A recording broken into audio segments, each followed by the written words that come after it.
Now we're going to kick off our last session for the Experience Design track. Our next speaker, Maarten Arts, is a seasoned Atlassian ecosystem designer. He's been working at the top vendor Avisi, working on apps such as Atlas CRM for Jira and Confluence. And as you might learn from his talk, Maarten is an avid rock climber. And for all the Atlassian events that he goes to, whether it's Summit, App Week, Atlas Camp, Maarten always manages to find a way to go rock climbing in every city that he visits, whether it's Barcelona, Austin, or maybe even Vienna. So please join me in welcoming Maarten to the stage.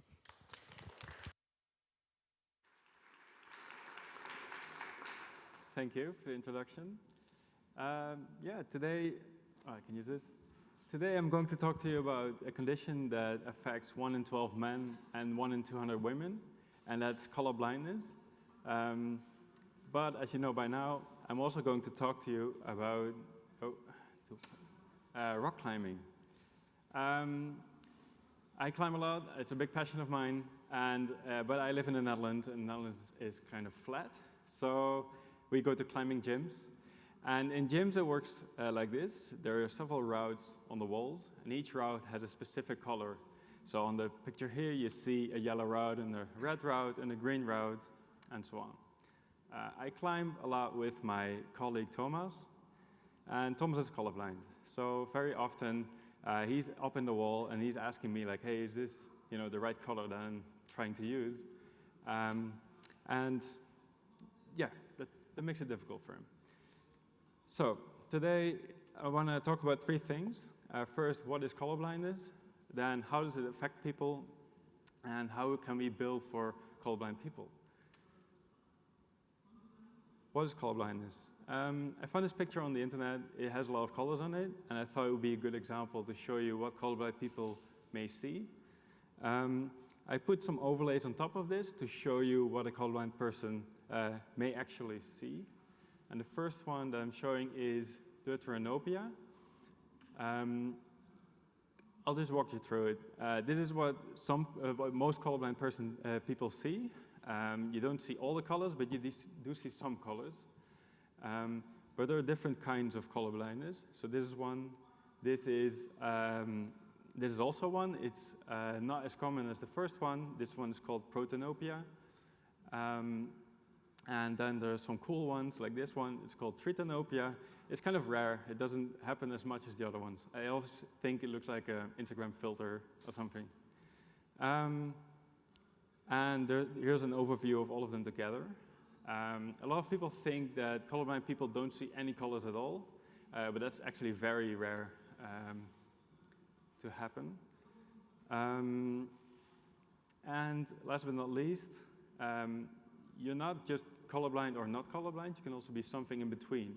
So here on the left, we see someone with protanopia, and then someone who is like halfway into protanopia, and it's called protanomaly.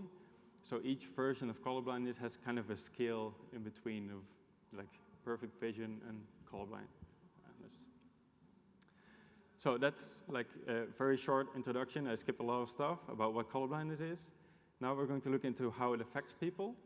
So if you look at this picture of a climbing gym, this is what it may look like for someone that's colorblind.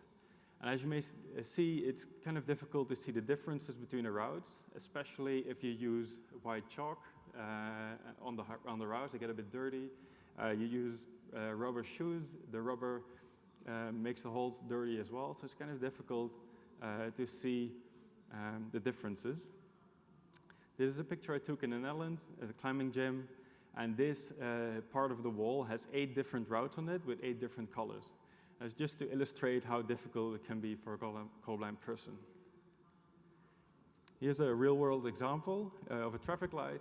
Imagine a traffic light with only one light. It would be very difficult because you don't see the difference. So that's why it's good that we have 3 lights. So if you don't see the color, at least you see which one is burning. And if we move into the digital world, this is a chat application, and on the right we have kind of status icons. The green one may indicate that someone's available, the orange one that someone is away. Now, if for a colorblind person, it may look like this. You can still see the differences, but it makes it very difficult to see. We're going to look at the examples to fix this later on. But first, I'm going to show you some examples from the Atlassian Marketplace. What I did, I just went to the Marketplace, I looked for screenshots, I didn't install any of these apps. They're just examples to show you what it could look like. And maybe it's not a huge issue for this app, but at least it's a good example. And I'm also not including any names because it's not a name and shame thing that's going on. So a feature that we see a lot is diffing. So we have an old version of a conference page in this case and a new version. And with color, we indicate like what part is removed and what part is added. For a colorblind person, it may look like this. And it's kind of difficult, to see the differences. Here's another example for code. Some code is removed, some code is added. And as you can see, you can see the differences, but it just takes away some of the overview. I'm not exactly sure what this app does. I think it's a testing app. And if you look at on the top right, the 50% red, 50% green, this is what it may look like for a colorblind person. And this is also, I believe, a testing app. And on the left of the code, there's an indication. Some parts are red, some parts are green. And this one, because the highlight is so narrow, it's really difficult to see the differences between those. And this is my all-time favorite. It's line charts. Line charts are incredibly difficult because often you have a lot of lines going on.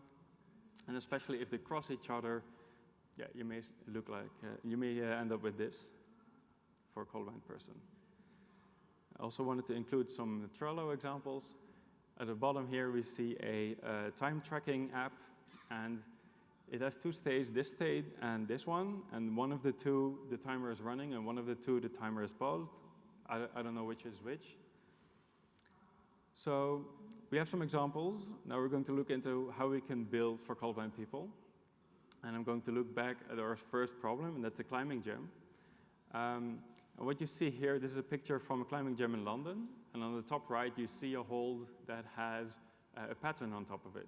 You see a white hold with some circles on top. And this can show you the difference between this route and a route that has a color that may look similar for a colorblind person. I took this close-up picture in the Netherlands. You see a yellow hold and a hold that also looks yellow, but then half of it is white. So that the pattern shows you the differences between those routes. Another thing that I often see is they put little cards in the holds for multiple reasons. But there's some climbing gyms that put icons on the cards to indicate what route it is. So I don't have a picture, unfortunately, so I made a really bad mock-up. But there's a climbing gym in the Netherlands that uses fruit to indicate what route it is. So they have a pineapple route and so on. And basically what I want to say with this is don't rely on color to convey a message. Use patterns like on the climbing holds, or use icons such as on the cards, or text or any other visual cues. And we're going to look at some examples now. So we saw the chat app earlier. We don't see the status differences between these people, but if we remember Stride had a really good solution to it, and you'll also see it in Slack and so on. They put a little icon on top of the status indicator to show that the person at the top, Akash, is unavailable, for example, because there's a dash through the icon. Now, the diffing problem is quite common. And of course, Atlassian has it as well, because Atlassian has diffing functionality in Bitbucket. And this is how they solved it. So they still use color, because color is very useful for people that do see color. But you see a column on the left with minus and pluses that indicate if this line is removed or added. So they still use color, but they don't rely just on the color. So colorblind people can use that column to see the differences. And this Trello demo card, it could be useful to add a small icon, such as a pause icon, to indicate whether it's paused or playing. this is a really dirty mock-up I could made quickly, but there are some more elegant solutions as well. And yeah, my favorite, again, line charts. I haven't found a good solution to this yet, because you cannot put icons everywhere. You cannot really put a pattern on there. But you do have often a lot of lines that cross each other. So one solution that I found is to use a color palette specifically for colorblind people. And these colors, they're easier to differentiate for people that have colorblindness. And what you see often in games, for example, that rely on color, they have a colorblind mode that you can enable in the settings, and then the colors change to make it easier for those people. And this is what that could look like. So the one on top, I chose colors from the palette, and the example at the bottom, you see that it's more easy for colorblind people to see the differences between these lines. Testing your apps. There are a lot of tools to test your apps and to see what your users would see if they're colorblind. This is the one I use most. It's available for Mac and iOS. Sim Daltonism, I believe you pronounce. Basically what it does, it adds an overlay to your window that you can drag around and you can resize, and then you can click through it to use your app. So basically, it's like a filter, and you just use your app as you would do usually. And you can choose what kind of colorblindness you want to see, and if it's like a full colorblindness or maybe halfway in between. And they also have the iOS app that uses the camera in your phone to show you the real world with a filter to show you what colorblind people would see. So if you ever design or build something in the real world, that's one solution that you can use. If you don't have a Mac, I used Color Oracle in the past. It's available for Mac, Windows, and Linux. And not sure if this is going to work. Yeah. So basically, it's in your taskbar, and you can choose between the different types of colorblind. And here it also shows you that the Deuteranopia at the top is very common, and the other ones are rare or very rare. And this is a very useful tool. It basically takes your whole window and puts the filter on top of everything. And that's it. That's what I wanted to share with you today. The most important thing is don't rely on color. Use patterns, use icons, use text or any other visual cues. If you have to use color, search for a colorblind palette. You can easily find them on Google or any other search engine. And test your apps with one of the many colorblind simulator tools that are out there. Yeah, that's it.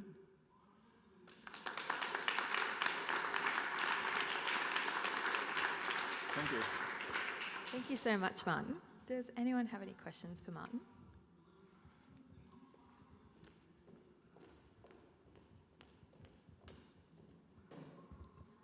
Thanks, that's very instructive. So it seems like it's actually not difficult to do this, but it requires empathy to actually be aware of the problem. Do you think that, for example, platform providers like Atlassian or the vendor community could do more to make this, to somehow raise this awareness, to put it into the process of an app review or something? I think Atlassian already does a lot about this. LSKit, for example, and all of the components. I mean, I haven't checked everything, but I'm pretty sure it all works quite well. And there's some accessibility information on LSKit, or on the design guidelines as well, I believe, about contrast and stuff like that. For colorblindness, it's just, you need to be aware of it, and even if you use LSKit, you can kind of mess it up yourself if you don't realize what you're doing. So, yeah. That's it. Other question? We've got two. I'll go up here and come back. Hi, I am Aaron. Is there any specific measurement method to be aware of if some parts of your app is not really fits these standards, or how actually do you measure how efficiently you succeed to solve this issue, or you just check yourself and trust in your instinct? Yeah, for me, That's a good question, actually. Is there some kind of standard? There is actually from development tools. There's a lighthouse. It's called lighthouse something, and in that you can. Chrome developer tools. And there's a lighthouse setting where you can run, it runs through your page for accessibility. And it also counts for color blindness. You can get an indication of how your page is doing. All right. I didn't know about this. No. That's pretty good. And I think it's called Lighthouse. Nice. For me, because design is not always in the browser, I guess. For me, I just check with those tools. And I know there's a sketch plugin that called Stark, and they also in Figma and in other design tools, they also show you what colorblind people see. I usually go with my eyes, and if I don't see it, then a colorblind person won't see it either. But that may not be the best approach, but it works for me.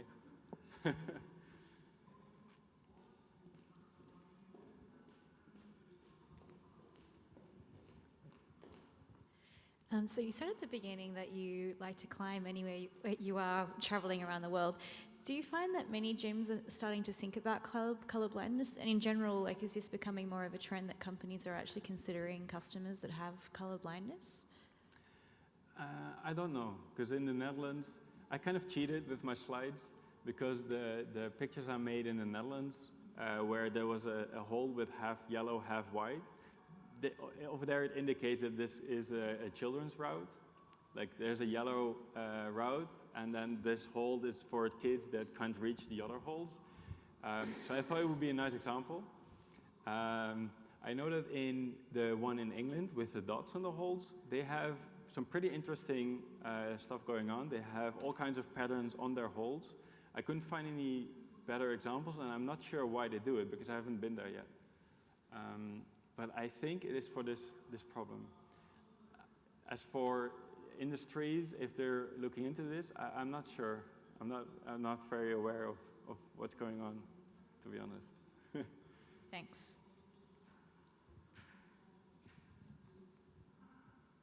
All right. So I have a question for you. Can you show hands if you learned something today? All right, that's pretty good. It's my goal reached. Thank you very much. Awesome. Let's give, yes. Thanks, Maarten.